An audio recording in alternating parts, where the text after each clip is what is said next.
Derrière moi, il y avait des jeunes hommes qui était apparemment le masque et la plume en fait.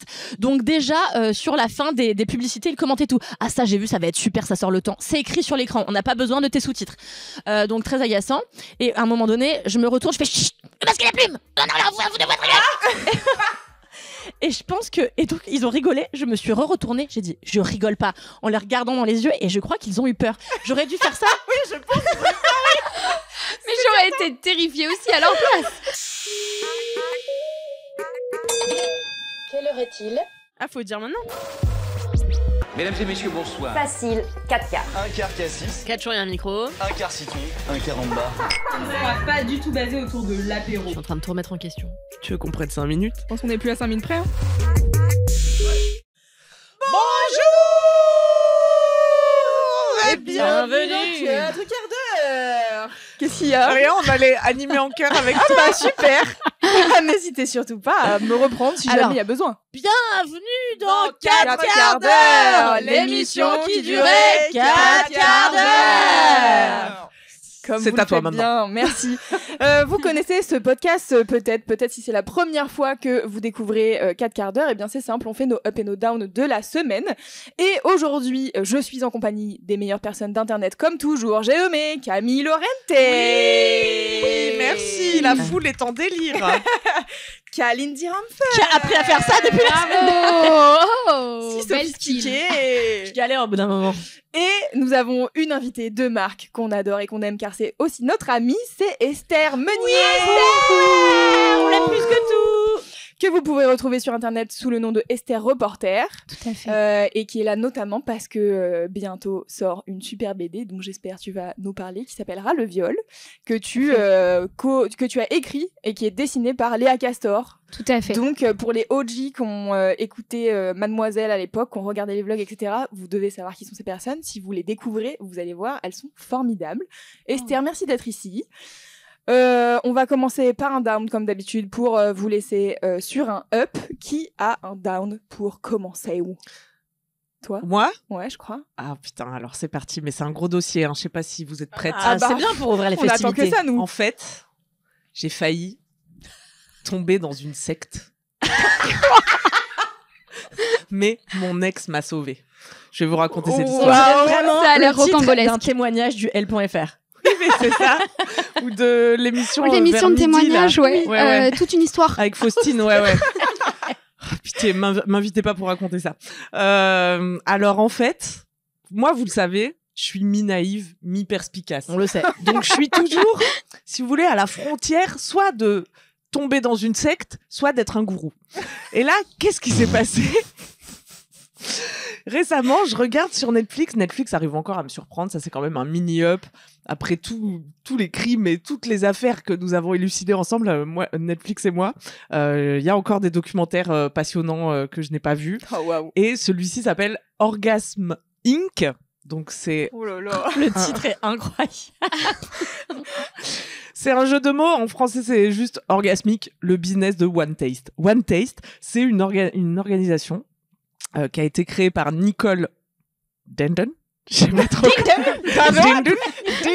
Nicole Dindon. Nicole Dindon, elle a monté une organisation. Un jour, elle a eu l'idée d'inventer la méditation orgasmique. Alors, Oh là là. de quoi ça m'agace s'agit déjà. Pourquoi? C'est méditer pendant l'orgasme? Ok, Alors, vas-y, en je te fait, laisse expliquer. Le principe, Jusqu'à il est l'orgasme. très, tu vas voir, il est très protocolaire. L'activité consiste à mettre à construire un petit nid. Alors, ça se pratique en couple hétérosexuel à la base. Donc, le mec est censé faire un petit nid au sol pour la meuf. Donc, Ça me cringe déjà. des couvertures et des coussins, tu vois, pour que la meuf soit bien installée. Comme les pigeons. Sur ton balcon. Mais je pense qu'elle s'est inspirée des pigeons. Et donc, une fois que t'as allongé ta meuf, tu mets un timer de 15 minutes. Et là, le but, c'est de toucher vers le clito. Alors, elle dit précisément la partie supérieure gauche, tu vois, où il y a un truc comme ça. Et là, la seule instruction que doit suivre le gars, c'est d'aller très très doucement, tu vois. Et il doit juste stroke comme ça, mais très doucement. Mais Kalindi, elle commence à être intéressée. pendant genre. 15 minutes, tu vois. Et donc, moi, je découvre ça il y a, je sais pas, non, j'allais dire 10 ans, mais Quand t'étais j'exagère Côte d'Ivoire, vraiment. quoi. Ressenti, non, ressenti 10 ans, mais en fait, c'était en 2020, puisque à l'époque, j'étais confinée avec un homme que je venais de rencontrer. Ça faisait 3 mois qu'on était ensemble. Une autre histoire. Mais c'est une autre histoire. Et en fait, je découvre ce truc, Orgasmic Meditation, Home, sur une pub YouTube. Vous savez, les pubs qui passent avant les vidéos YouTube. Il y a... Mais quelle vidéo tu regardais pour avoir ça comme publicité? Mais en fait, j'ai l'impression que... Mais je pense que... Mais je sais pas. Mais je devais avoir beaucoup de trucs de sexo en général, puisque je sortais juste de mon rôle de rédactrice sexo chez mademoiselle.com. Mais de toute façon... Prenons 5 minutes pour dénoncer les pubs YouTube et le fait que j'ai l'impression que personne ne filtre en fait ce qui passe de pré-roll sur YouTube. C'est vrai. Vraiment, de l'astrologie chinoise à hier, qu'est-ce que j'avais ? Une meuf, je sais plus. Et puis elle dure une putain de plombe. Ouais. Mais moi, j'ai pas ça. Et maintenant, tu sais, même si tu avances ta vidéo, genre tu veux avancer de 3 minutes, tu avances et elle te remet une vidéo. C'est quand même dingue. Des trucs pyramidaux, il y a tout quoi. Bon, peut-être je regarde des tirages de cartes et c'est pour ça que j'ai que des pubs pour des cristaux. Je dirais que c'est une indication. Mais je trouve ça dingue que personne filtre, j'ai l'impression, il n'y a pas de prérequis pour mettre ta pub en fait. Tu peux faire la pub pour n'importe quoi. J'imagine qu'aux US, les lois elles sont moins hard qu'en France. Ouais, je sais pas. Mais je sais pas si Pourtant, YouTube y a France. des filtres enfants et tout quand même. Enfin, genre même quand tu postes ta vidéo sur YouTube, putain, cocher les trucs. Tu sais bien que YouTube est. Enfin, tu vois, genre les Américains et les enfants, oui, c'est une chose. Les Américains et les arnaques, c'est une autre chose. On embrasse cette plateforme sur laquelle nous diffusons désormais ce podcast en vidéo. N'hésitez pas. Et donc, je vois cette pub. C'était un petit couple qui parlait de leur expérience du home, quoi, Orgasmic Meditation. Super bien produit et tout. Je me dis, ça a l'air sympa. Je pense que j'ai cliqué et que je suis allée en savoir plus, tu vois. Je viens juste de comprendre que home, c'est les initiales de Orgasmic Meditation. Ouais, voilà. Ah, moi aussi. C'est pas le ok. Ah oui, moi j'étais là-dessus au départ. Hein.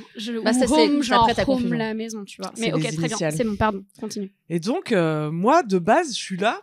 Principe sympa, tu vois. Remettons le plaisir féminin au centre. Je pense que le truc qui fait le plus de dommages à la sexualité féminine, c'est que le script hétérosexuel, il est trop rapide et let's go to la pénétration. Et du coup, je suis là, waouh, pas mal de créer un petit espace-temps que pour la meuf. Je peux poser une question ? Vas-y. J'ai pas compris pourquoi un nid. Pour être bien posé, quoi. Ah, d'accord. Ouais. Pour reproduire la nature, j'imagine, et pour les oiseaux qui les font vraiment pigeons, des quoi. beaux nids. Comme les pigeons qui sont des êtres sexuellement épanouis, bien sûr. Et donc, je me dis, sympa. Je dis à mon mec de l'époque, regarde, sympa. Mettons un petit timer et touche-moi la chatte, si ça te dit. Et donc, lui, il était là, ouais, intéressant. Mais plusieurs fois, je lui dis, tu te rappelles ce truc? Oh, mais tout, ça avait l'air sympa. Jamais il a initié le truc. Oh là là. Un peu... Quel drame. Mais franchement, bon, ça, c'est mini coup de gueule, mais à combien d'hommes j'ai dit, regarde, je pose ces trucs pour s'attacher à côté, sur la table de nuit, tu vois, où je pose ce truc, ce sextoy, et ils ne prennent pas ensuite l'initiative. Alors que tu leur dis exactement quoi faire, c'est quand même pénible. Mais il y a pas de souci. Maintenant, je suis dans mon célibat de moine et je suis unbothered. Moi, il y a quelques années, j'ai rencontré un homme en voyage qui voyageait. Il avait très peu d'affaires, mais dans son sac à dos, je crois que je t'avais raconté ça, il avait toute une panoplie de mini objets sexuels, notamment format voyage, notamment un mini fouet télescopique. Et oui, on se rencontre, puis quand on arrive aux choses sérieuses le soir, il me dit, est-ce que tu aimes bien être un peu fouetté du cul? Je dis oui.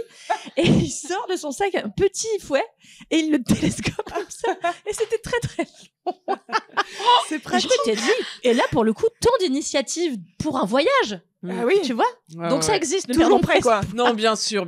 Et encore une fois, c'est pas notre genre de faire des généralités sur les hommes. Mais la dernière fois que j'ai hook up avec un homme, mais peut-être ce sera l'objet d'un 5e quart d'heure. Ah ouais. Allez. Oh là là. Ouais, abonnez-vous au 5e quart d'heure. Soutenez-nous, merci. Et écoutez toutes nos histoires de cul. T'allais dire quelque chose, Esther? Non, pas du tout. Je suis toute oui. Eh bien, donc voilà, c'est la fin de l'histoire, quoi. Et en gros, l'homme n'a jamais pris l'initiative. Et là, on est 5 ans plus tard. Qu'est-ce que je vois pas sur Netflix? Le documentaire sur cette organisation homme. où en fait, on découvre... Bon, bah, vous imaginez bien que, en fait, quelqu'un qui organise des séminaires avec plein d'adultes qui se touchent la chatte...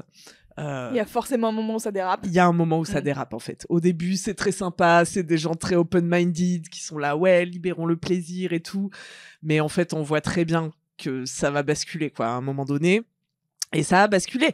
Mais donc, voilà, j'ai failli tomber dans cette secte du home. Je vous révèle pas. Le titre était un tout petit peu mensonger, hein, mais bon, à peine. Il aurait suffi que ton mec de l'époque soit un tout petit peu plus preneur d'initiative, entreprenant, voilà, et je tombais. C'était fini. Et je tombais, parce qu'après, bien sûr, qu'est-ce qui se passe? T'as dit quoi? Tu trouves que j'ai survendu ma descente aux enfers? J'ai dit, j'ai failli. Mais moi, ce qui m'intrigue, c'est que du coup, tu n'as jamais testé finalement. Mais non. Bah non, j'ai jamais testé. Mais t'as juste jamais un mec qui t'a touché la chatte? Mais bien sûr que si. Pas dans les 15 minutes et dans un à lit droite de ton clito, quoi. C'est ça, et pas dans le... Tu vois, le truc que tu sais que t'as 15 minutes pour Watt, et que t'es pas là... parce que je pense qu'on est plusieurs meufs à être là. Ça dure trop longtemps, je mets trop longtemps à jouir, ça doit être pénible pour cette personne. Là, tu sais que c'est ton quart d'heure, tu vois. Ça dure un quart d'heure. C'est parfait. Ben voilà, c'est un peu la fin de mon histoire en fait. Mais alors, rappelle-nous un petit peu cette affaire de Netflix. Bah en fait, qu'est-ce qu'on apprend? On apprend que il y a un moment donné, on te demande de l'argent et c'est là que ça devient une secte en fait. Merde. C'est évidemment. Mais pour payer quoi? Bah en fait, pour monter dans l'organisation, pour accéder à des plus hauts titres, pour pouvoir être, par exemple, un formateur ou une formatrice, tu vois, du gars qui apprend à faire ce truc. Et voilà, et c'est toujours les mêmes mécanismes. Et en fait, la formation, elle coûte $10,000. Et Nicole, elle s'en met plein les fouilles, quoi. Alors, je vous spoil un peu sur le fait qu'aussi, à un moment, ils ont dit, tiens, et si on faisait pareil pour les hommes? Alors là, c'est là où c'est parti vraiment en couille. Puisque, voilà, la tendance s'est inversée, quoi. Ben, c'est tout! Bah, c'était vraiment ça fait pas un quart d'heure, hein. Quasiment. Ouais. Mais allez voir ce documentaire, je vous révèle pas tout. En plus, il est pas en 1000 épisodes, ce qui commence vraiment à me saouler que les affaires judiciaires soient divisées en 1000 épisodes quand 52 minutes, c'était super. Allez voir Orgasmic, ça s'appelle One Taste, l'organisation, c'était inspiré d'un truc de bouddhiste et à la fin, bah, c'est plus du tout bouddhiste, hein, ça se finit au tribunal. Moi, je trouve ça quand même hallucinant qu'il faille dire aux gens, faites un nid et mettez un chrono pour toucher la chatte à votre meuf, quoi. Je trouve ça. C'est qu'on en est dans des stratosphères compliquées, ouais. C'est dur. Bon, bah merci Camille. Heureusement que t'as pas fini dans une secte, hein. Putain, mais heureusement que je suis là pour en parler aujourd'hui. Est-ce qu'il y a d'autres fois où t'as failli tomber dans une secte ou pas? Il y en a eu plusieurs, mais je vous les garde pour plus tard. Tu vois, c'est le problème de l'ouverture d'esprit, quoi. Il faut qu'il y ait une limite. Et je pense si je pouvais vous donner un conseil. Je croyais que t'avais arrêté. Ouais, j'essaie d'arrêter, mais c'est un chemin, vous savez. Je pense le moment où on vous demande de l'argent, il y a un problème. De manière générale. Ça ressemble à un bon vous vous rappelez quand j'avais fini, mais je vous avais raconté aussi quand j'avais failli tomber dans un système pyramidal de meufs qui réalisaient leurs rêves, c'était une organisation de meufs, et je sais plus comment ça s'appelait. Alors pour que ça ait pas l'air d'une organisation pyramidale, elles appelaient ça un cercle de je sais pas quoi. Bon, en fait, c'était pareil, quoi. C'était quelqu'un. Et tu donnais de la thune pour qu'une meuf réalise son rêve, qui allait tout donner de la thune. Exactement. Sauf qu'au bout d'un moment, il y avait plus assez de gens pour faire fonctionner la chaîne, et les derniers qui ont mis de l'argent, ils réalisent pas leur rêve et ils sont baisés. Et ceux qui sont au sommet gagnent tout l'argent. Faites attention. Ça s'appelait les tisseuses de rêves, un truc comme ça. Ouais, ça me dit voilà, méfiez-vous. Parce que c'est sous couvert d'excellentes intentions, quoi. Ouais. Comme là, le plaisir féminin, tu vois. Toutes les sexes, bah oui. Be careful. Et vous alors, est-ce que vous avez déjà failli tomber dans une secte? Étonnamment pas, moi. Je crois pas non plus, non, ça me dit rien. Eh ben moi non plus. Bah attendez, presque un peu déçue. Peut-être que le documentaire n'est pas encore sorti et que vous allez réaliser dans quelques années. Vous avez failli vous faire avoir par une pub YouTube. Ah là, en fait, les AMAP, c'était une secte depuis le début. Mais oui, sous couvert de manger des légumes. Bio surtout. Eh bien, qui a un up pour nous remonter le moral? Esther, peut-être, au hasard. Moi, j'ai tout à fait un up. Oui, j'ai un up un peu roller coaster, je vous cache pas. C'est c'est une histoire rocambolesque. Mon up, Christophe Rocambolesque. c'est Donc mon up, c'est que je suis en train de faire donc une bande dessinée avec Léa Castor, qui parle néanmoins d'un sujet relativement compliqué puisqu'on va parler de violences sexuelles, mais attention, sous l'angle des solutions. Donc comment on fait en gros pour faire reculer les violences sexuelles, parce que vraiment on en a ras-le-bol. Ras-le-viol. Exactement, et donc c'est le titre, ras-le-viol. Et donc c'est un roller coaster parce que déjà ça commence par un petit down parce que ça fait vraiment 4 ans que je suis sur le dos et ça commence à être long. Genre là j'ai juste envie que le truc il sorte. C'est bon. 4 ans, waouh. Parce que je sais pas si vous vous souvenez de ce tweet là en 2021 qui avait posé la question. C'était avant que Twitter n'appartienne à Elon Musk, bien sûr. Comment faire pour que les hommes arrêtent de violer ? Et qui s'était fait censurer, etc. Et tout le monde n'avait parlé que de cette censure, finalement. Et personne ne s'était vraiment attaché à répondre à la question. Personne, sauf moi, bien sûr. Non, mais je déconne. Mais en vrai, à l'époque, je m'étais dit, mais purée, mais bien sûr, c'est très grave, cette censure. Mais à un moment, essayons de répondre à cette question quand même. Donc, j'en avais fait un petit article sur Slate, voilà, en tant que pigiste. Suite à quoi, un éditeur m'avait contacté en me disant « Je pense qu'il y a matière à faire un essai ». Et après un petit moment d'hésitation, crise de légitimité, j'avais fini par me dire « Ok, allons-y ». Et en fait, ça ne s'est évidemment jamais produit, car le comité de lecture, donc pour les gens qui ne savent pas comment fonctionne une maison d'édition, en gros, un éditeur va peut-être te proposer ou croire en un projet que tu lui proposes, et ensuite il le propose à un comité de lecture, et le comité de lecture dit « Oui, on va éditer ça » ou « Non, on ne va pas éditer ça ». Et il est formé par qui, ce comité de lecture ? Les autres éditeurs de la maison d'édition et généralement les gros pontes de la maison, quoi. Voilà. Les cadres. Et donc, le comité de lecture de cette charmante maison d'édition dont je tairai le nom avait fini par répondre « Désolé, mais le sujet sera passé de mode d'ici 6 mois. Wow. » Comme si ce n'était pas un sujet depuis littéralement l'aube de l'humanité, après tout, les violences sexuelles. Donc voilà, déjà ça avait commencé par un gros, très up, très vite. Peut-être je vais me faire éditer. Ah non, en fait. Et suite à ça, j'ai essayé à plusieurs reprises avec différentes maisons d'édition. Ça ne prenait pas sous forme d'essai pour différentes raisons, parfois un peu plus valables, comme on est déjà en train de sortir un truc un peu similaire, pas le même angle, mais voilà. Et donc j'avais un peu fini par lâcher l'affaire, et c'est là qu'intervient le premier petit up de cette histoire, avec l'arrivée de Léa Castor dans l'équation. Léa Castor, qui est donc une ancienne collègue à nous de Mademoiselle, on s'est rencontrés là-bas, et elle est illustratrice, autrice de BD, et pendant un voyage, on était ensemble à Casablanca pour présenter notre premier livre. Je lui parle de ce projet qui est dans les cartons depuis déjà à l'époque 1 an, et elle me dit, mais en fait, pourquoi on n'en ferait pas une BD ? Et là, effectivement, commence la deuxième partie de l'histoire de ce livre, où on allie nos forces, et franchement, meilleure chose que de taffer à 2 sur un sujet comme celui-ci, parce que vraiment, solo, c'est... Déjà, le sujet est lourd, le monde de l'édition, de manière générale, c'est un enfer sur Terre. Enfin, de ma petite expérience, hein, peut-être Cal ou autres auront des avis différents, mais pour ma part, ça a quand même été souvent un peu... compliqué. Et donc, on commence à écrire des dossiers pour présenter ce projet, etc. Et donc ça, c'est la genèse, comment on est parti. Aujourd'hui, je suis très contente de vous dire qu'on est dans la phase finale de réalisation de cette bande dessinée, et c'est incroyable. Trop bien. Mais là encore, c'est quand même aussi...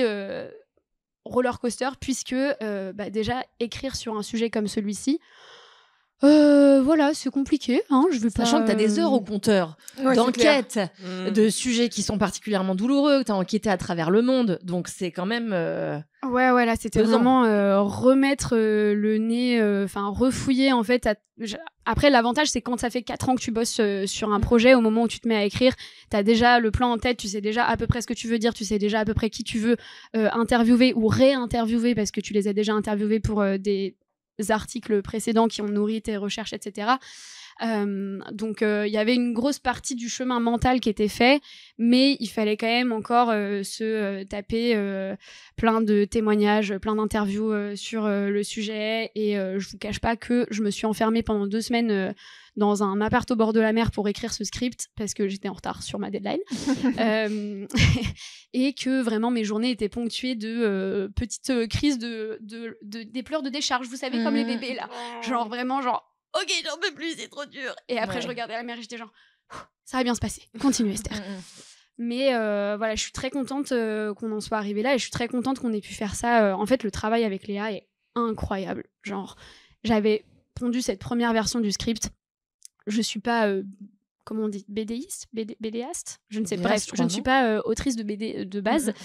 Et donc, comme j'écris plutôt des articles, je vous cache pas, dans mon script, il y avait des paragraphes qui étaient un peu qui passent pas au format BD, quoi. C'est ce que j'allais dire, c'est que le format, du coup, c'est un format BD un peu documentaire, j'imagine. Ouais, c'est ça. Bah, en fait, en réfléchissant et vu qu'on est aussi limité par le nombre de pages qu'on va faire et la quantité de choses qu'on va mettre dedans, honnêtement, je pense que ça va finir par faire un truc qui sera potentiellement aussi dense que du livre Stromkist, qui est vraiment avec vraiment beaucoup de textes dans ses pages, même si ça reste de la BD. Alors après, Léa, elle est très forte, donc on a quand même aéré et on va peut-être rajouter quelques pages aux 150 pour étaler un peu tout ça et que ce soit pas trop indigeste. Mais ce qui est trop bien à bosser avec elle, c'est que voilà, moi j'arrivais un peu avec ma matière brute que j'avais quand même essayé de mettre sous forme de dialogue, de bulles, de mise en situation, etc. Mais où on a vraiment repris le script ensemble de A à Z pour voir s'il y avait des aspects du sujet que j'avais pu oublier. Si c'est d'ailleurs un truc qui me terrifie. Enfin, je sais que j'ai oublié des aspects car on ne peut pas tout dire vraiment en 150 pages de BD. Bien sûr. Ouais, c'est sûr. Donc ça, c'est déjà ma hantise pré-publication de me dire oh là là, c'est sûr, il y a tellement de choses en plus que j'aurais aimé dire mais qu'on peut pas mettre dedans. Mais bon, voilà. Mais ouais, rebosser dessus avec Léa qui dit ah mais ça peut-être on peut le représenter comme ça. Ça, il faudrait raccourcir cette bulle là parce que je pense que en fait tu dis 2 fois la même chose et peut-être qu'on peut le dire en une seule phrase au lieu de 2. Enfin. Et vraiment ce boulot là qu'on a fait dans les Pyrénées, puisque Léa habite dans les Pyrénées et je suis allée bosser chez elle pendant vraiment une dizaine de jours où on a tout repassé ensemble pour tout bien voir, tout bien redécouper, et c'était juste trop chouette à faire avec les montagnes derrière. Enfin genre tu peux vraiment pas rêver meilleur cadre. Donc vraiment je suis hyper contente de où on en est, même si je suis clairement à la bourre sur mes tâches, encore une fois. Parce qu'entre-temps, on a lancé un crowdfunding pour faire exister cette bande dessinée. Mais c'est trop bien, vous avez déjà vendu les 500 exemplaires en précommande. Ouais, voilà. Pour être petit disclaimer, je me suis clairement auto-invitée dans ce podcast. C'est ce que je fais tout le temps. Est-ce que je pourrais venir parler du crowdfunding C'était avant qu'on le lance et c'était le moment où on était extrêmement stressés, évidemment, de ne pas réussir notre objectif. Je sais pas comment c'était pour toi et Alix quand vous avez fait un crowdfunding. Moi, je suis partie à l'île Maurice, donc vraiment. Ah ben franchement, non mais meilleure décision. J'ai vu en fait parce qu'on papotait à côté toutes les 4 avec Mimi et Léa, et j'ai vu que ça, il y avait une vraie charge de stress sur vos épaules. Nous, franchement, honnêtement, ça allait, mais parce que c'est pas du tout les mêmes enjeux aussi.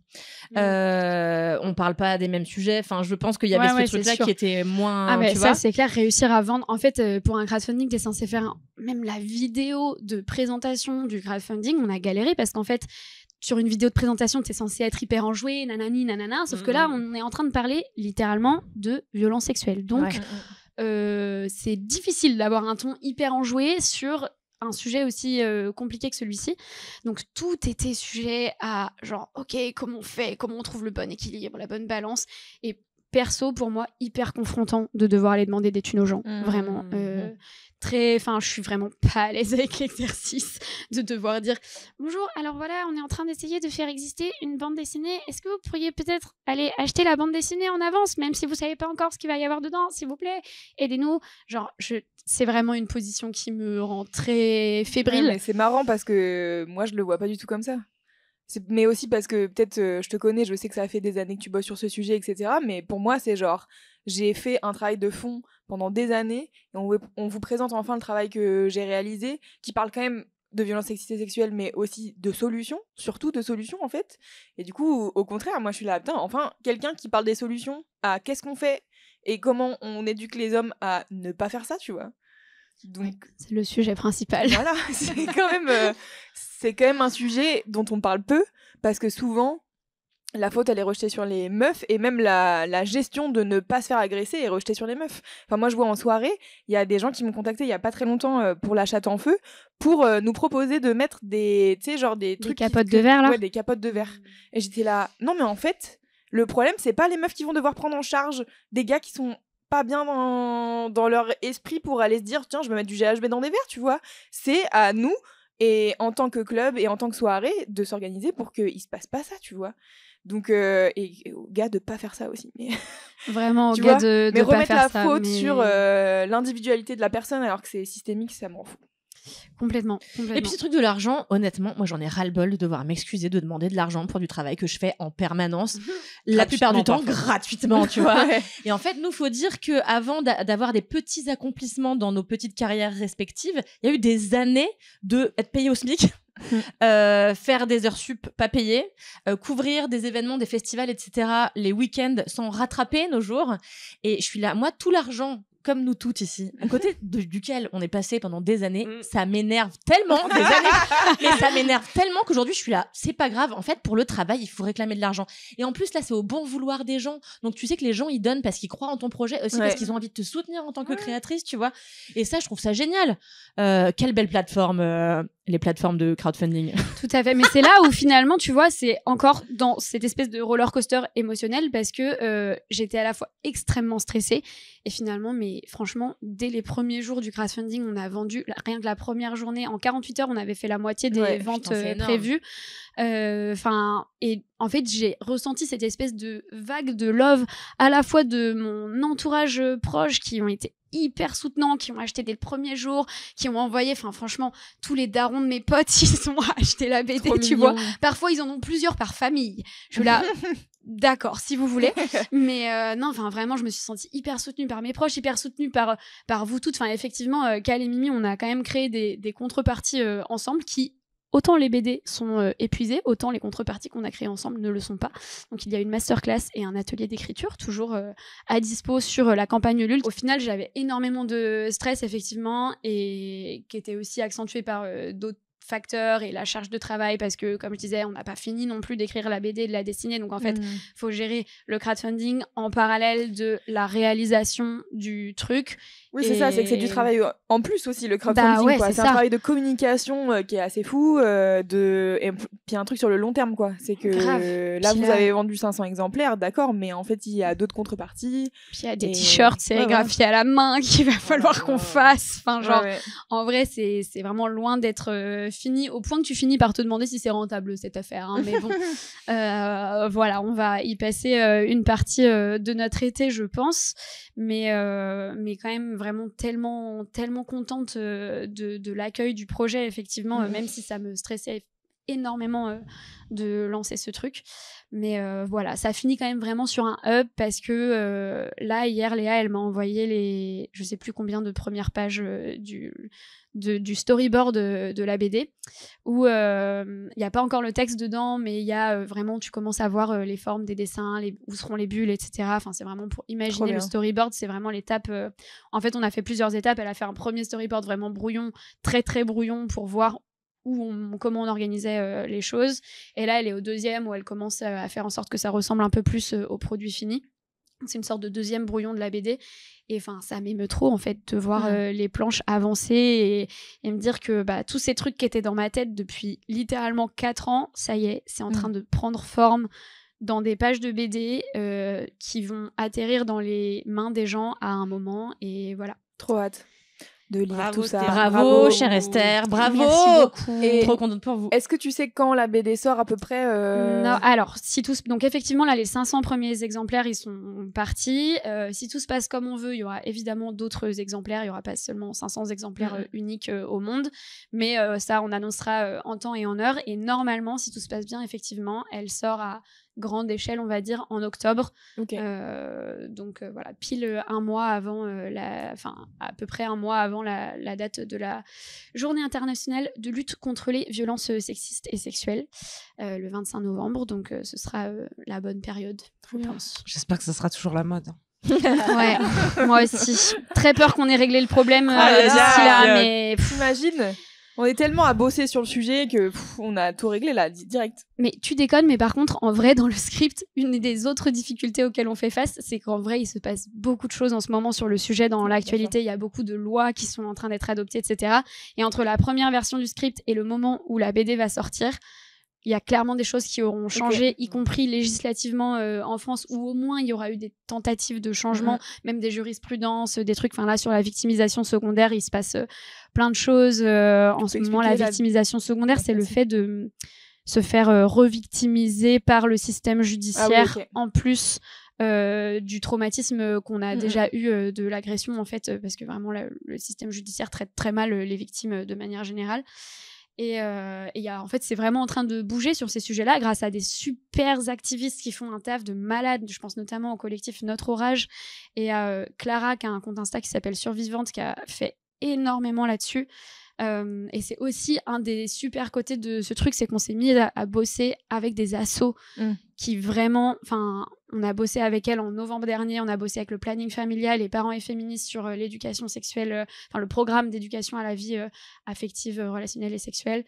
Et ça, c'était quand même aussi des synergies incroyables.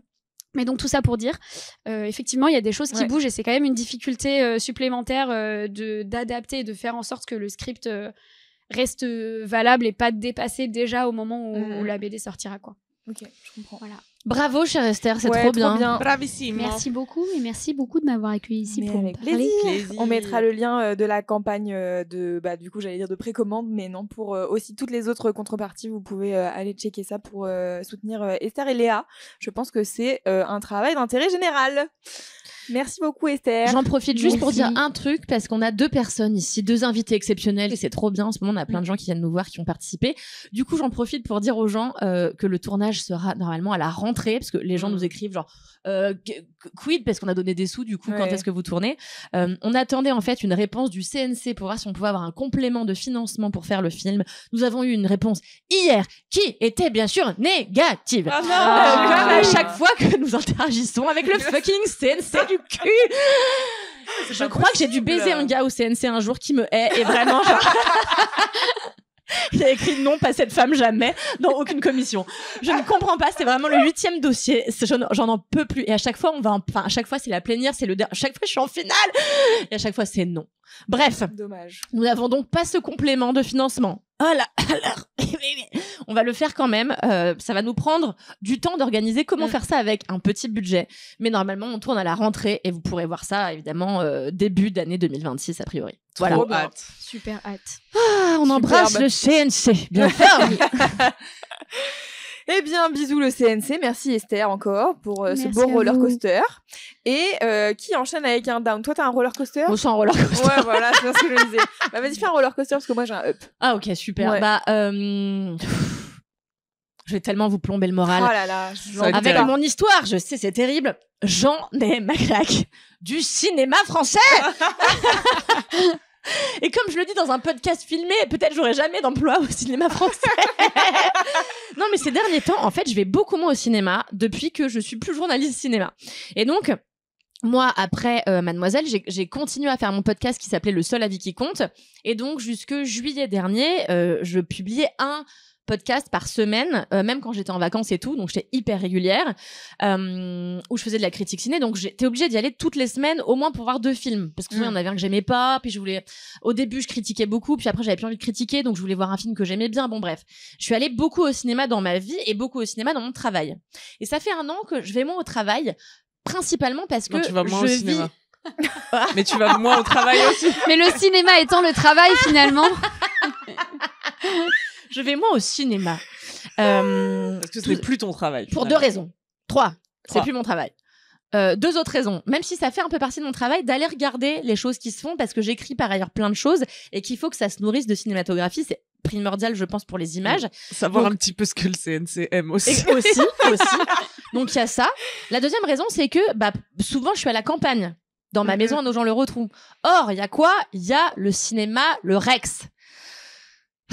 où la programmation est pourrie et où vraiment les films qui sont à l'affiche, c'est les films de l'affiche d'il y a 1 mois et demi. Mais ouais, moi quand j'étais petite, j'habitais à Saint-Benoît-la-Forêt et dans mon adolescence, j'étais à Chinon. Et à Chinon, c'est pareil, il y avait un cinéma où il y avait une salle, peut-être 2, non, une seule.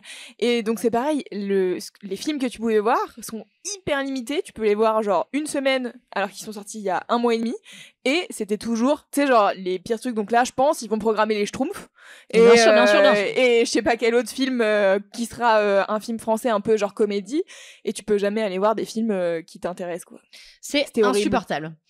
Mais par contre, il y a des bonnes initiatives. Par exemple, le dimanche, ils foutent un vieux film en anglais ou quoi. Je suis là, mais vous voulez pas mettre un film neuf avec la VO, par exemple? À tout hasard, tout le monde s'en fout de revoir Le Bon, la Brute et le Truand. On veut tous voir en revanche des films américains en VO, tu vois.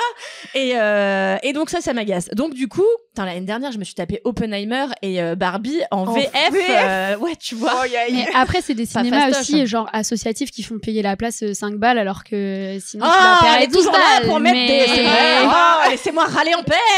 Pardon, Mais pardon, oui, je c'est te vrai, laisserai les les places sont pas chères, c'est vrai. Mais La dame de l'accueil est très désagréable.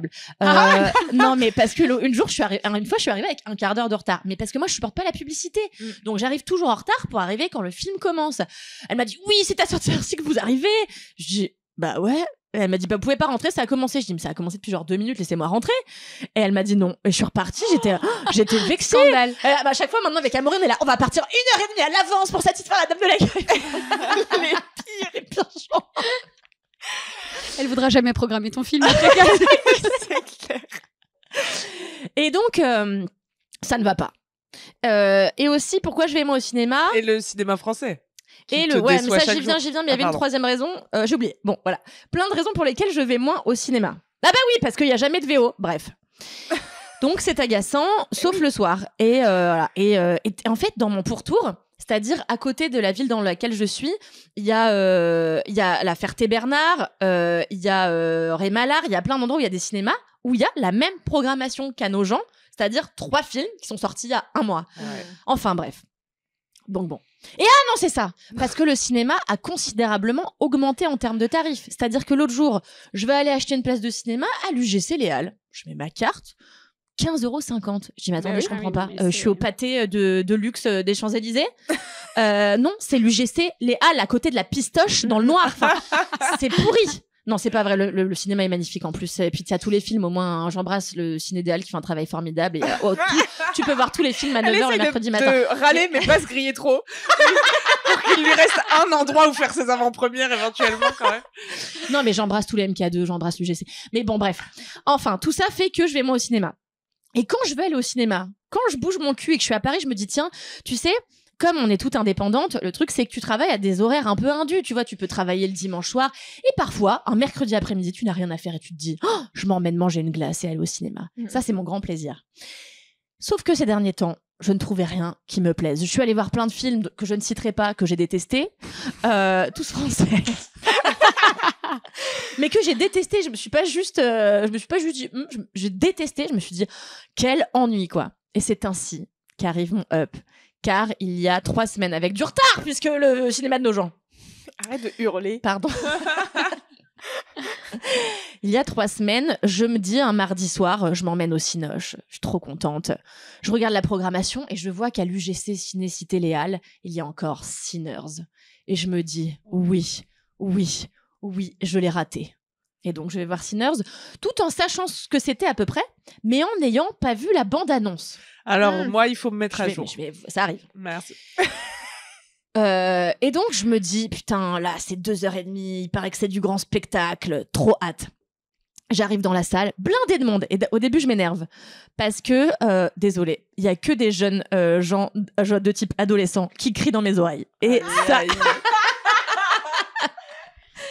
Et ça, c'est Nine. Voilà. Je déteste. Et donc, au début... Non, la femme qui crie le plus dans les oreilles des Français. Hier, genre, je vais voir une vidéo sur Période que j'ai fait pour la promotion de mon roman, et genre, il y a un commentaire, c'est une zouze qui s'appelle Sylvie, et qui dit « Enfin, vous arrêtez de profaner des insanités, comme dans votre podcast. Enfin, vous arrêtez d'insulter tout. C'est insupportable. J'espère que votre texte sera moins vulgaire que quand vous parlez dans 4 quarts d'heure. » J'étais là, eh ben Sylvie, bonjour. Elle t'insulte Attends, pour mais- te dire que tu insultes. Non, mais pour dire Elle que ça veut dire qu'elle se farcit pour le une podcast. fois, tu insultes pas les gens.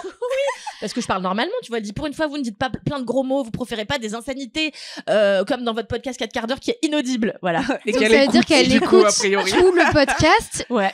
en ayant constamment en tête. Ça m'énerve que cette personne crie dans son micro. Bien Je sûr. profane Il y a des quelqu'un- Mais enseignants. si ça se trouve c'est ma mère avec un pseudo genre. Il y a quelqu'un il y a pas longtemps qui a laissé un commentaire sur Apple Podcast en disant du coup bah c'est bien Louise elle dit pas trop du coup. J'étais là désolée, faites-en un jeu d'alcool. C'est un type de langage que j'ai donc je ne sais pas. J'essaye mais ça ne marche pas. Oh là là, mais les gens, sachez quand même qu'on fait ça beaucoup et depuis des années, oui, parfois, on fait. Enfin, je veux dire, on n'est pas parfaite, c'est quand même dingue. Puis je de nous- rappelle ça m'agace. que c'est gratuit et que vous pouvez écouter d'autres choses si ça vous énerve. Exactement. vraiment. Enfin, c'est N'hésitez fou pas. quand même, Sylvie. Bon, ou maman. Et bref. Donc j'arrive au cinéma et là j'entends des gens bon j'avais pas prévu d'aller là-dessus mais le popcorn ça devrait être interdit, c'est un fucking Oh supportable. non. Qui peut supporter de voir un film avec un connard qui a pris non seulement du popcorn mais du popcorn au caramel, ce qui a créé une couche sur le popcorn, ce qui fait que quand il Et mâche ça crunchy. croustille 3 fois plus. C'est invivable. Donc moi ça Mais m'agace. c'était la personne juste à côté de toi. C'est la personne à côté de moi. La dernière fois que j'avais mangé du popcorn, c'était pour aller voir Black Panther 2 à New York. Et j'avais eu l'extrême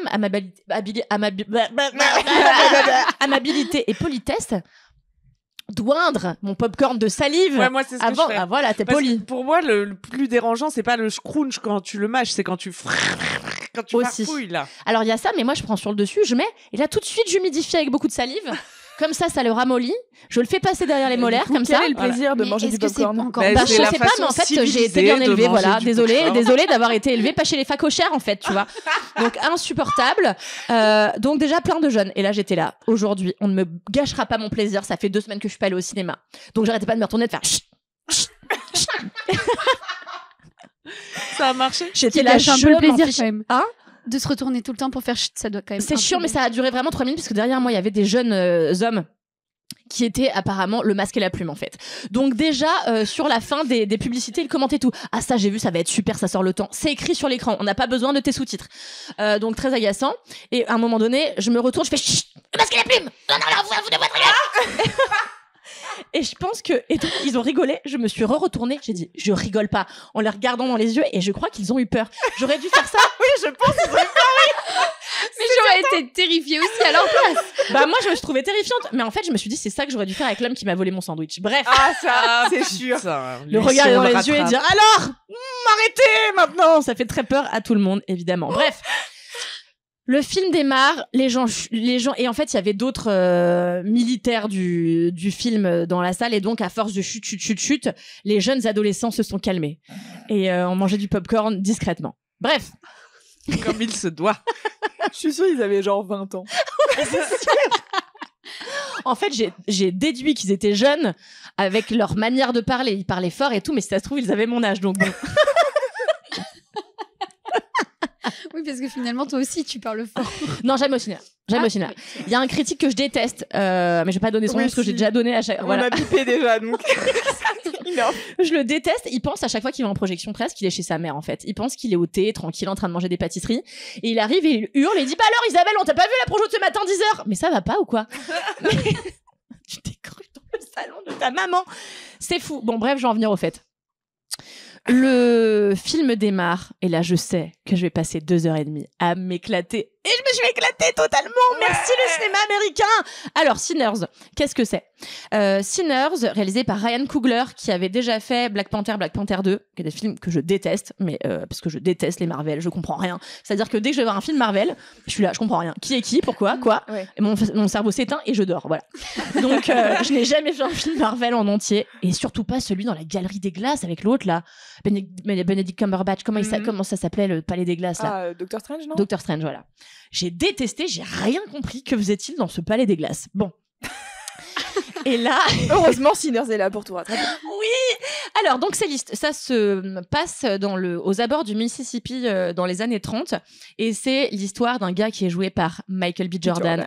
Personne n'a envie de réifier qui que ce soit dans ce podcast. Mais quand même, prenons un instant pour Michael B. Jordan, qui joue non pas un personnage, mais deux. Il joue un personnage et son frère jumeau. Donc, ce sont deux frères qui reviennent aux abords du Mississippi après avoir passé des années à Chicago. Et en fait, c'était un peu les gangsters de leur ville quand ils étaient jeunes. Et ils sont un peu vus comme les malfrats, quoi. Et ils partent à Chicago et apparemment, ça s'est pas très bien passé, mais on sait pas vraiment pourquoi. Et un jour, ils reviennent dans leur village natal. Ils recollent un petit peu avec les gens qu'ils avaient laissés, notamment des femmes, des amis, etc. Et leur retour a pour but, ils ont envie de créer un nouveau club de jazz. Et on ne sait pas vraiment comment, mais ils se sont fait du blé, ils ont du blé plein les poches. Et donc, ils ouvrent un club de jazz, ils prennent les meilleurs musiciens de la ville et ils leur promettent de l'alcool parce que c'est pendant la prohibition. Donc, ils sont là, venez jouer chez nous et vous aurez de la bonne bière qu'on a ramenée de tel endroit et tout, parce qu'on a grave voyagé. Et donc, au début, tu penses que c'est un film sur la prohibition, sur la ségrégation raciale et tout, et tu te dis, ok, intéressant. Et là, à la moitié du film, ça part en gros film. De fucking vampires. Oui, c'est ce qu'on veut dans la vie. Et c'est là, dans la vie. Ça, on le sait dans la bande-annonce. Je sais pas, j'ai pas vu la bande-annonce. Si, on le sait dans la Enfin, moi, pour l'avoir vu, on le sait dans la bande-annonce. De vampires. Et là, gros film de vampires. Avec beaucoup de... Alors, ce que j'ai adoré dans ce film, c'est la musique qui est quand même...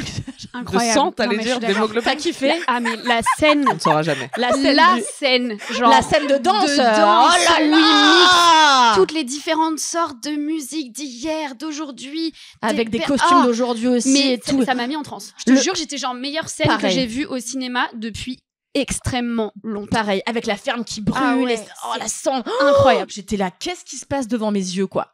Et c'était, franchement, pendant 2h30, j'étais là, je veux pas que ça s'arrête. Tu sais, j'étais là, je prenais un tel pied, mais ça faisait peut-être des années que je m'étais pas éclatée comme ça au cinéma, parce qu'il y a tout ce que j'aime. Il y a du genre, il y a de l'hémoglobine, il y a un super scénar en vrai, parce que ça t'emmène dans plein d'endroits, c'est fouillé, t'apprends à connaître lui, puis son frère jumeau, c'est hyper violent, moi j'aime les films hyper violents. Il y a plein de thématiques sociales qui sont sous-traitées et puis c'est extrêmement bordel de merde, quoi. C'est sexy à tous les niveaux. Les gens sont très beaux, les scènes, les personnages sont présentés magnifiquement, c'est franchement les scènes de cul sont incroyables. Il y en a que 2 et elles sont beau. vraiment, tu vois quasiment rien, mais la suggestion, l'image est tellement sublime. Et même, tu sais, au début, quand ils sont dans la carriole et que t'as vraiment genre 20 minutes où ils se parlent dans cette carriole qui va, qui revient devant les champs de coton, ça pourrait être super chiant, mais c'est tellement beau. La mise en scène est extraordinaire. Ça joue putain de merde. Oh, bah voilà, quoi. Voilà pourquoi on paye. Là, ça me dérange pas de payer 15,50 € pour aller au Cinoche, pour aller voir un film avec Juliette Armanet sur des patins à roulettes, un peu moins, désolée, tu vois. Elle avait dit personne et elle a loupé. Je peux pas m'en empêcher. Ça m'énerve trop. Ah putain, bah j'ai pris une grosse claque sa mère dans la tronche et c'est drôle parce que quand j'étais adolescente... Et les gros mots, et Sylvie a ragé encore. C'est clair, mais quand j'étais ado, j'adorais aller voir des petits films. Je me souviens d'un film, c'était iranien, c'était muet, et j'étais là, j'ai adoré, alors qu'en vrai, je m'étais fait chier comme fucking tout le monde. Et depuis que je me suis réconciliée avec le fait d'aimer aussi le gros divertissement bourrin, mais en plus, c'est pas bourrin, Sinners. C'est pas si bourrin, parce qu'en fait, il y a plein de travail aussi historique, culturel derrière. Enfin, il y a c'est vraiment sur la musique, sur le jazz, hommage sur la musique, sur tout, enfin, sur le oudou, sur, enfin, moi après ça, j'étais genre, ok, je vais aller diguer, genre, c'est je saurais pas expliquer, je pense qu'il faut vraiment faire des recherches, je me sens pas hyper légitime à parler du truc, mais en gros c'est une pratique culturelle qui, d'après les recherches que j'ai faites après avoir vu le film, est très diversifiée selon où tu l'apprends, mais en gros c'est je sais pas comment expliquer. Mais ça se danse, ça se cuisine? Non, c'est plutôt une pratique religieuse. En fait, elle lui fait un talisman au début pour le protéger, etc. Enfin, mais ce sont des vraies pratiques. Et il y a eu un véritable travail de recherche par l'équipe de réalisation qui sont allés chercher notamment une spécialiste universitaire qui a vraiment bossé le sujet, dont j'ai lu une interview, qui était super. Et vraiment, je trouve que tout est dans le détail, quoi. C'est ciselé, c'est beau. Comme quoi, c'est enfin, possible de faire du gros spectacle avec énormément de fond. Exactement. Et franchement, mais quel plaisir, quoi. J'en suis sortie et le premier truc que j'ai fait, c'est regarder s'il y avait une séance juste après. Et après, me dire, putain, j'ai un dîner, est-ce que j'ai le temps de me le refaire une deuxième fois ? Bon, j'ai pas eu le temps. Mais après, j'ai appelé mon mec et j'ai dit, chat, est-ce qu'on peut retourner demain voir Sinners ? Parce que tu vas tellement prendre ton pied, je sais combien tu vas kiffer. Et je trouve ça génial parce que tu vois, au début, en fait, voilà. Je pense que ce qui me saoule, c'est que quand t'essayes toi-même de fabriquer des choses, d'écrire des scénarios et que tu les présentes à des commissions, on te dit... Enfin, moi, j'ai reçu des retours parfois que j'ai trouvé d'un niveau de branlette, mais un niveau de branlette qui devrait être interdit sur Terre, en fait. Je suis assez d'accord avec ça, pour avoir moi-même reçu des retours débiles. T'as vu ? C'est un fucking vivable. Dans tel paragraphe, on comprend pas bien l'identité visuelle de ce... Nique ta race, c'est vraiment un dossier de 8 pages, c'est pas un putain de scénario. Donc vraiment, mais bon, je veux pas avoir l'air de quelqu'un qui a la rage en ce moment. Non, mais parce qu'en plus, j'ai que des bonnes nouvelles, j'en parlerai dans le prochain épisode et tout, donc franchement, ça va super bien. C'est juste que, en fait, on te dit souvent que si tu décides de partir sur un genre, il faut t'y tenir, que tu peux jamais lâcher. Et en fait, ce que j'adore avec les ricains, mais c'est aussi parce qu'ils ont les moyens de le faire, évidemment, c'est qu'ils peuvent se permettre de jouer avec les canons, et on le sait, le style, c'est ce qui s'écarte de la règle. Alors c'est chiant quand on peut pas le faire. Bon, voilà. Et moi, j'adore que cette première heure, tu t'es là, bon, bah, je sais pas vraiment où ça va. C'est un film sur le blues, sur ces deux frères, sur quelles ont été leurs activités illicites et c'est quoi leur histoire d'amour avec ces femmes et c'est beau et c'est sexy. En fait, je n'ai pas besoin de plus. Et en fait, si ça me fait, en fait, j'ai besoin de plus. J'ai besoin de cette histoire de vampire, évidemment, qui arrive au milieu et que t'es là, pourquoi, finalement, on aurait pu, mais non, c'est génial. Et ce que j'adore, c'est que la conclusion n'est pas sur le genre, n'est pas sur qu'est-ce que foutaient ces vampires. On s'en bat un peu les couilles. La conclusion est sur le blues, tu vois. Et t'es là, bah, en fait, ça a rempli mon cœur. J'ai eu les poils, mais franchement, j'ai eu les poils quasiment de A à Z. Et ça m'a fait un bien fou, ça m'a vraiment réconcilié avec ma petite séance ou mes petites séances de cinéma hebdo. Allez voir Sinners s'il est encore au cinéma. Sinon, quand il sortira en DVD, achetez-le. Vous ne regretterez pas un seul instant, je vous promets, même si vous aimez pas les vampires. Et d'ailleurs aussi, je voudrais dire que ce que j'aime bien, c'est que le film demeure un peu trashou. C'est-à-dire qu'il y a plein de scènes hyper graphiques où tu vois les vampires arracher la chair, tu vois les personnages qui sont vraiment mutilés et tout. Ça, j'adore. C'est beau. Non, mais c'est beau. Ça gicle de sang. C'est yam. J'avais mes règles. Peut-être qu'il y a une relation de cause à effet, tu vois. Sûr. Non, mais c'est vrai, par contre, que moi, je suis pas du tout film d'horreur de base. Et là, ça ne m'a pas dérangé du tout. Mais alors, pas du tout, quoi. Genre après, je suis pas non plus contre les trucs un peu trash et violents, mais j'aime pas trop les films d'horreur, etc. de base. Et là, j'ai été, mais comme tu dis, remplie de juste incroyable sur tous les plans. Le cœur. Et tu te dis, c'est vraiment ce que c'est très largement inspiré du cinéma Tarantino et du cinéma dont s'inspire Tarantino. Sauf que là, en plus, t'as une équipe qui, a priori, n'a rien fait de problématique. Pour l'instant, on ne sait pas. On ne sait pas. Voilà. Mais ouais, franchement, allez-y. Mais vraiment, allez-y, quoi. Okay. J'irai. Je paye ma carte UGC pour rien depuis 6 mois. Ouais, donc, pareil, c'est trop dommage. mais vas-y, faut qu'on aille au cinéma ensemble, ma vieille. Ah ouais, vous allez tellement prendre une grosse claque. Superbe. Allez voir Sinners, merci. Merci Kalindi pour ce Kalindi. beau roller coaster. Où tu t'es c'était fait vraiment roller coaster quand même. Tu t'es fait 0,5 dans le cinéma français, je pense. On enlève le passage sur Jules Darmanet sur les patins, c'est tout. Quel plan, putain. Eh bien, c'est à mon tour de clôturer cet épisode. Louise et Petrouchka. moi, j'ai un up qui est que j'ai repris les lives sur Twitch. Ouais. Et ça me met en joie. En gros, pour vous faire un peu l'historique, au moment de post-confinement, tu sais, quand il y avait les couvre-feux, là où on se faisait trop chier le soir, tu pouvais rien faire. C'était, ouais. Enfin, ouais. Ouais. On pouvait rien faire, sauf si on était un peu sneaky. Voilà. Et comme moi, je suis une meuf qui adore les règles et respecter les règles, bon bah, je restais chez moi. Et du coup, je me faisais chier le soir. Et donc, avec un pote, on avait commencé à faire des live Twitch où on faisait des blind tests. Et j'avais commencé à faire des lives où j'écoutais un peu les nouveautés musicales. Et franchement, c'était assez cool. Et à un moment donné, bah, la vie a repris, je crois. Et j'ai dû recommencer à travailler tard le soir. Et là, j'ai fait, bon, en fait, je peux pas tout faire. Donc, j'arrête de faire des live Twitch. Et récemment, avec Mimi de Mademoiselle, on parle d'elle depuis tout à l'heure, et on a fait des épisodes débriefs de Severance sur Twitch en live avec les gens qui la regardent elle, parce qu'elle fait beaucoup de live sur Twitch. Et ça m'a redonné envie d'aller sur Twitch. Parce qu'en fait, je trouve que c'est vraiment une plateforme hyper stylée, en dehors du fait qu'elle appartient à Amazon. qui est un peu dommage. Mais en fait, le principe de streamer et d'être avec les gens pour faire quelque chose, moi, je trouve ça cool. J'ai découvert plein de gens super. Il y a Si, qui est une ancienne illustratrice, pareil, qui bossait chez Mademoiselle, mais qui maintenant fait des BD. Elle fait ses BD au traditionnel et elle est en live sur Twitch et du coup, elle bosse, mais elle évite de se faire chier et donc elle parle avec des gens de plein de sujets différents, etc. C'est assez cool.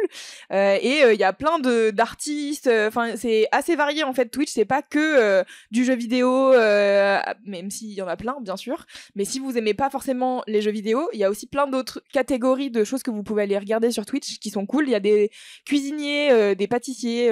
La dernière fois, je suis tombée sur un live d'un gars qui faisait du chocolat. Il était là, bon bah voilà, je fais mon chocolat dans sa petite cuisine de chocolatier. Et du coup, ouais, je trouve ça assez chouette. Et là récemment, je me disais, franchement, j'ai envie de me mettre à la production musicale. Vous n'êtes pas sans savoir puisque ça fait 800 ans que j'en parle. Et j'arrive pas à m'y mettre. Et je me suis dit, moi, je sais comment je fonctionne. C'est avec des gens qui me regardent faire comme ça. J'ai honte de pas faire le truc vraiment. Et moi, je fonctionne à la honte uniquement. Et à la culpabilité.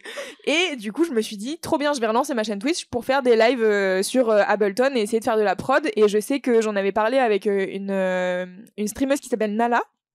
Qui maintenant fait plein de trucs. Elle a bossé chez Move en tant que chroniqueuse. Enfin, elle a fait plein d'autres trucs. Elle est musicienne à la base. Elle fait des morceaux. Enfin, elle fait de la musique.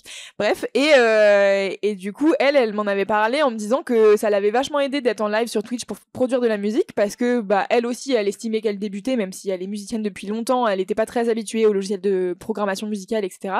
Et que, en fait, en live, des gens qui connaissaient déjà le truc lui donnaient des conseils et elle découvrait plein d'outils et de manières de faire. Du coup, je m'étais dit, trop bien, je vais commencer à faire ça. Bon, bien sûr, j'ai commencé là il y a 2 semaines. Donc ça se trouve, quand ce podcast sort, je vais être à nouveau dans une phase de j'ai abandonné, je ne fais plus de live Twitch. Mais en vrai, là, je suis vraiment dans un truc de c'est trop cool, j'adore ça. Et j'en ai fait, je sais pas, quelques-uns. Là, ça fait 2-3 semaines bientôt que je fais ça. J'essaye de faire au moins une fois par semaine. En général, les mardis matins, j'essaye de faire un truc où j'écoute de la musique parce qu'en fait, j'ai besoin d'écouter de la musique dans mon métier et en ce moment, je n'arrive pas à m'y mettre, ça me déprime. Et en fait, d'être avec les gens, ça me permet d'expliquer, genre, je sais pas, les labels que j'écoute, d'où ils viennent, qui sont les artistes, etc. Ou même de découvrir avec eux et elles des nouveaux genres ou des nouveaux artistes. Donc ça, c'est cool. Et là, l'autre jour, c'était la finale de la Coupe de la Champions League, là. J'ai failli dire la Coupe du Monde. Non, mais voilà, le foot. Et donc c'était un soir où j'étais là, on va pas sortir dans la rue parce que si Paris gagne, ça va être pas fun. Ce que ça a été finalement. Ce que ça a été. Au début, c'était rigolo. Oui, c'est ça, c'est rigolo, 5 minutes. Mais du coup, je sais que je me suis dit, vas-y, il y a probablement plein de gens comme moi qui en ont rien à foutre et qui passent un samedi soir à... Oh, énorme, bravo. Merci. Et du coup, je me suis dit, vas-y, je lance un live au hasard. Et en fait, on a fait un live sur Twitch pendant, je sais pas, 3 ou 4 heures, un truc dans le genre. Et c'était trop bien, et on a fait plein de jeux. Vous voyez, Wordle. C'est un jeu, tous les jours il y a un nouveau mot à deviner, c'est genre en 6 lettres et tu dois deviner en 6 coups le mot que c'est. Et depuis que ça a marché, je pense que c'était pareil pendant le confinement, ça a dû exploser et du coup derrière il y a plein d'alternatives à ce truc où c'est genre tous les jours t'as un mini-jeu à faire et il y a plein de j'allais dire dérives mais non d'alternatives, ouais voilà. Ouais. Et donc il y a ou déclinaison, merci. Et il y a un truc qui s'appelle Spottle où tu dois en 10 guess deviner le musicien du jour ou l'artiste du jour. Et pareil, ça c'est un truc que du coup j'ai fait avec les gens sur Twitch l'autre soir. Il y avait Bendel, c'est tu écoutes d'abord la batterie, ensuite la batterie plus la basse, ensuite la batterie plus la basse plus la guitare électrique du morceau, et au fur et à mesure tu essaies de découvrir quel est le morceau, et le but c'est de le découvrir dès le premier truc quoi. On tease les gens qui détestent les blind tests comme moi. Ah ouais, moi aussi. Non, enfin, en fait, c'est juste que je suis nulle. C'est pas que je déteste, j'adore voir les gens jouer au blind test, mais je suis si nulle au blind test. Ouais, moi aussi. Ah ouais. Vous savez, je connais les noms de personnes. En fait, moi, je connais les paroles des choses, mais il y a aucun jeu à part le jeu de Nagui. Non, il y a le Shabadabada. C'est quoi Shabada? C'était un jeu auquel je jouais quand j'étais petite. Ouais. C'était des cartes. Tu jouais à ça? Ouais, de ouf. Il fallait faire deviner la chanson via les paroles justement. En fait, non, comme un blind test en fait. Non, c'était l'inverse. Non, c'était l'inverse. C'était un jeu, donc le Shabada, c'est un jeu où t'as une carte, tu tires, il y a un mot dessus, il faut que tu trouves une chanson où il y a le mot dans les paroles. Et tu le fredonnes. Ouais, c'est ça. Ouais, donc pas du tout ça en fait. Ok, mais sympa. Plus ça m'a porté qu'un blind test en tout cas. Mais voilà, et donc j'ai découvert d'autres jeux comme ça. Donc Bendel, c'était marrant, et Hurdle, c'est genre ça te met une première seconde du morceau. Et si tu devines pas, ça te met 2 secondes. Puis si tu devines pas, ça te met 4 secondes. Et bon, ça fait plusieurs fois que j'y joue. Et je suis là, je crois que c'est trop américain pour moi parce que c'est que genre Charlie Puth et Selena Gomez. Je suis là, je sais pas qui c'est en fait. Je connais pas cette musique-là. Désolée. Tu me mettrais Théodora, on serait d'accord. Mais là, je ne sais pas. Charlie Puth, je me souviens de ce type, il jouait du piano. Avec ses grands cheveux de chalouf. Chalouf. Vous disiez pas ça quand vous étiez jeune? Non. Pour moi, les chaloufs au lycée, c'était les petits connards qui avaient la grosse mèche et le slim, tu vois, Cheat Monday. Ah, je pense que c'est ouais. Bah les bébés brunes quoi. Les châles. C'était à la base. Nous on appelait les chaloufs. Ouais, ok. Ça. Pourquoi les châles? Ouais, voilà. Je sais pas, pour moi c'est une expression, c'est lyonnais un peu. Ah bon? Les châles, et c'était ceux qui mettaient des polos et qui avaient des mèches sur le côté quoi. Bah, c'est pas les mêmes, ils portaient pas des polos les nôtres. Enfin bref. La personne de l'ouest de la France que je suis n'a rien compris à cette discussion.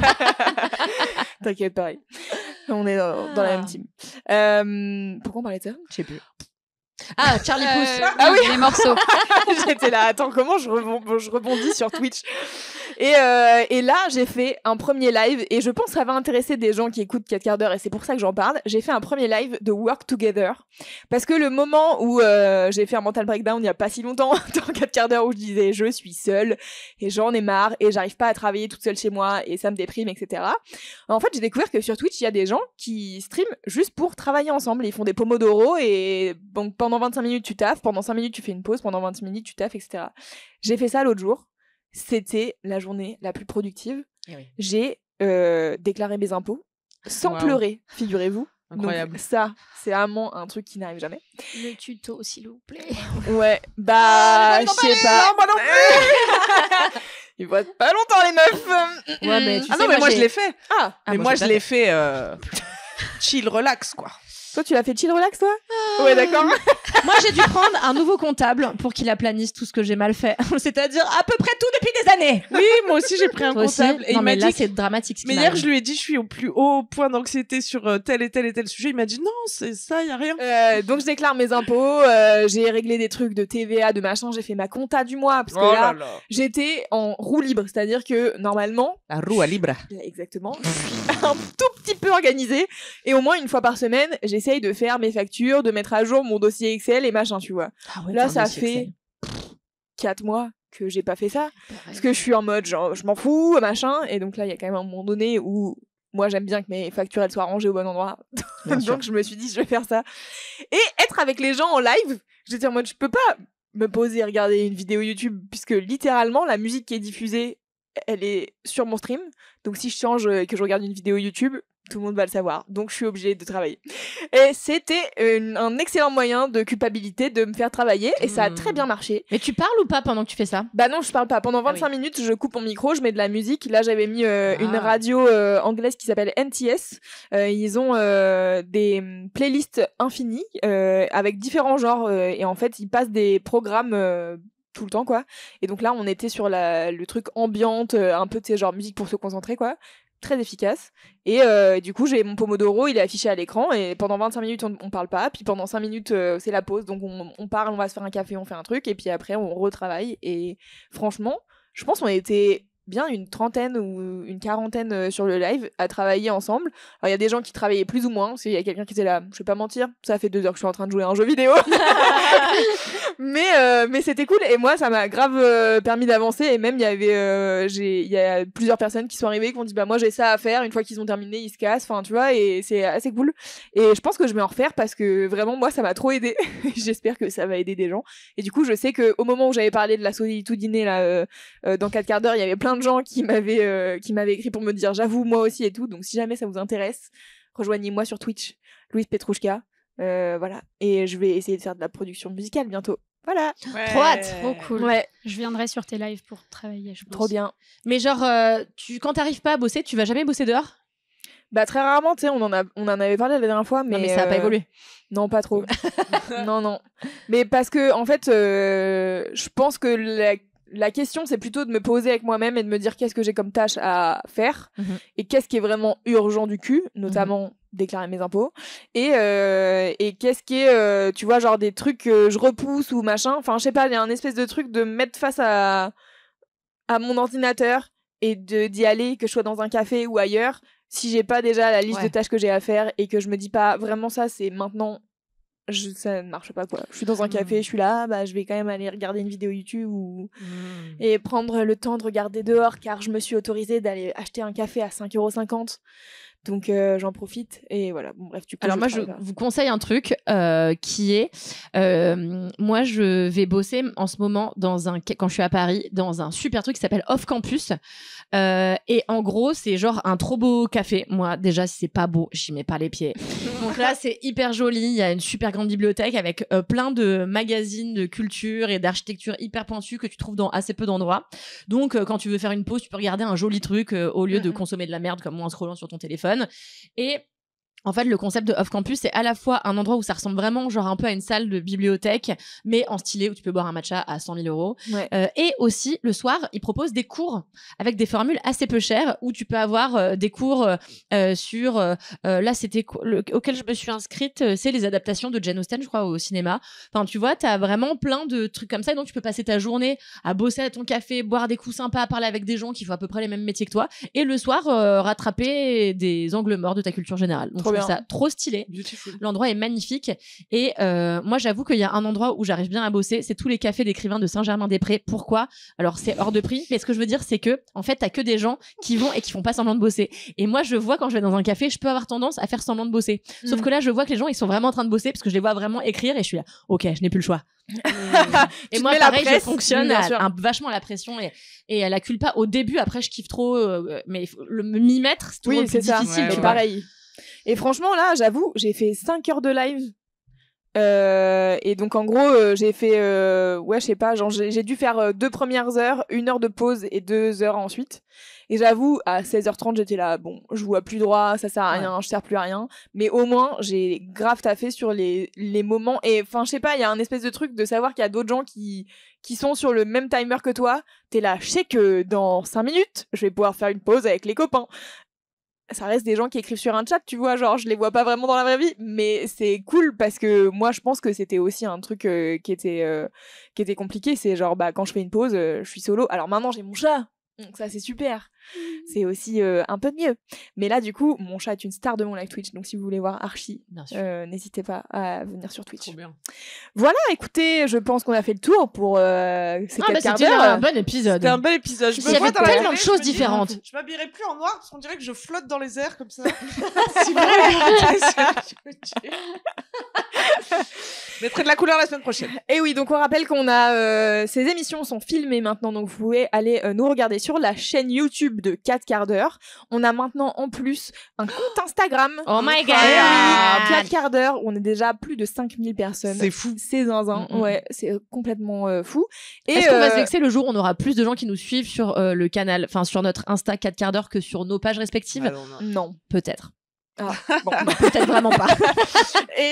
Et oui, et du coup sur Instagram on a fait un canal 4 quarts d'heure où on vous demande souvent de voter pour les titres des épisodes et où on vous partage des trucs aussi parfois bien débiles, donc n'hésitez pas à aller sur tout ça. Des très beaux selfies de nous en toute situation. Et là on a montré plein de rides, nos fronts ridés. Voilà. Et dernière chose, mais très importante, si vous voulez un quart d'heure de plus chaque semaine, c'est possible grâce au 5e quart d'heure. Vous pouvez aller vous abonner, le lien est dans les notes de ce podcast.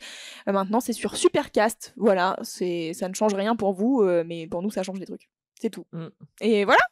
Et bah voilà, c'était quoi. super, Bon, c'était très bien résumé, bravo. Eh bien, on peut conclure. À dans 490 milliards de Adieu. Quelle heure est-il? Ah, faut dire maintenant. Mesdames et messieurs, bonsoir. Facile, 4 quarts. Un quart K6, 4 jours et un micro. un quart citron, un quart en bas. On sera pas du tout basé autour de l'apéro. Je suis en train de tout remettre en question. Tu veux qu'on prenne 5 minutes? Je pense qu'on est plus à 5 minutes près. Hein.